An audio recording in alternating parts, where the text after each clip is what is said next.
हम अपने भारतवासियों को अगर हम परम सुखी करना चाहते हैं तो केवल वस्तु और व्यवस्था से नहीं कर सकते। उनका बौद्धिक स्तर सुधरना चाहिए। आज हमारे समाज का बौद्धिक स्तर गिरता चला जा रहा है। बहुत चिंता का विषय है।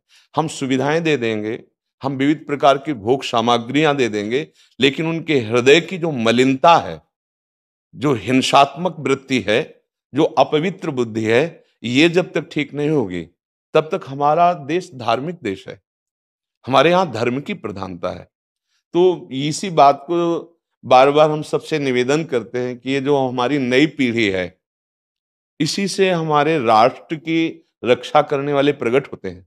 जो विद्यार्थी जन है, उन्हीं में कोई एमएलए बनता है, उन्हीं में कोई सांसद बनता है, उन्हीं में कोई मुख्यमंत्री बनता है, उन्हीं में कोई राष्ट्रपति या प्रधानमंत्री उन्हीं में अपने लोग भी सब थे।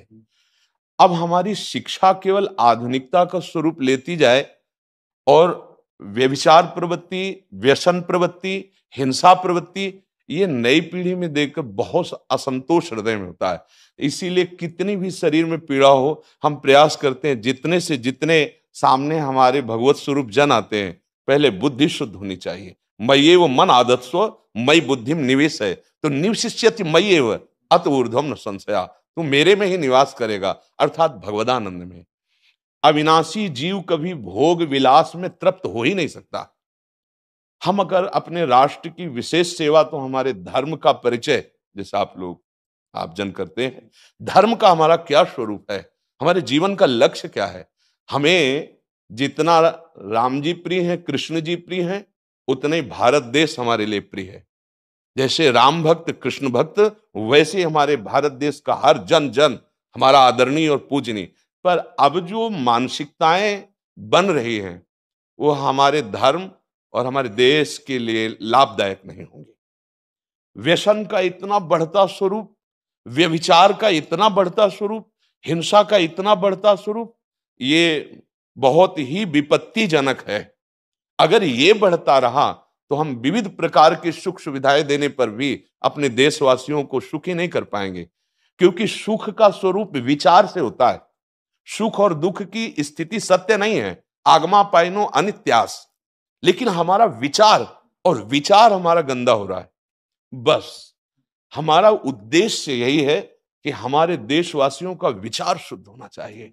अगर विचार शुद्ध है तो राष्ट्र प्रियता, जन सेवा, समाज सेवा, ये सब स्वाभाविक होने लगेगा। और विचार अशुद्ध है तो सुविधाएं बहुत हैं, उनका दुरुपयोग हो रहा है। तो बस आप सबसे बड़े बड़े जो उपदेष्टा जन हैं, जो बड़े बड़े धर्म की रक्षा के लिए भगवान ने जिनको भेजा है, उन सबसे यही प्रार्थना है कि सब व्यवस्था करते हुए हमारे देशवासियों की बुद्धि अध्यात्म को समझे। बिना अध्यात्म को समझे दुख सुख की समानता बिना किए परम सुख का अनुभव हो ही नहीं सकता। इस मायाकृत भोग पदार्थों को भगवान ने दुख योनया कहा है। मानो एक बोर्ड लगा दिया, दुखालयम अशाश्वतम। और हम सब यही चाहते हैं कि लौकिक भोगों को भोगने से ही हमारा राष्ट्र सुखी हो जाएगा या हम सुखी हो जाएंगे। नहीं, लौकिक भोगों को पूजन सामग्री बना करके और साध्य सच्चिदानंद प्रभु को रखा जाए तो आनंद की उमंगन हो जाएगी। बहुत सुंदर मानव जीवन का स्वरूप है, जिसे देव दुर्लभ कहा गया। दुर्लभो मानुषो देहो, लेकिन क्या दुर्लभता शब्द स्पर्श रूप रस गंध इन्हीं विषय के भोगने की या इन्हीं सुविधाओं के लिए दुर्लभ कहा गया? दुर्लभ है किसी सच्चिदानंद सुख के लिए। और उस सुख को तो हम भूले हुए, एकदम बहते हुए शब्द स्पर्श रूप रसगंध के प्रवाह में चले जा रहे हैं और इसी को सौभाग्य समझ रहे हैं कि हमें सुख प्राप्त हो रहा है। नहीं, हम सबसे प्रार्थना करते हैं कि आप अपने धर्म को समझिए। आप अपने स्वा को जहां जहां स्थापित करते चले जा रहे हैं, आप उसे गंदा करते चले जा रहे हैं। मदिरा में, हिंसा में, द्यूत कीड़ा में, बेविचार में, इसे दोष नहीं समझा जा रहा है। और हमारे शास्त्र और हमारा धर्म इसको निषेध करता है। कलयुग की स्थिति बताई गई है। छोटे छोटे बच्चे व्यसन करने में लग गए।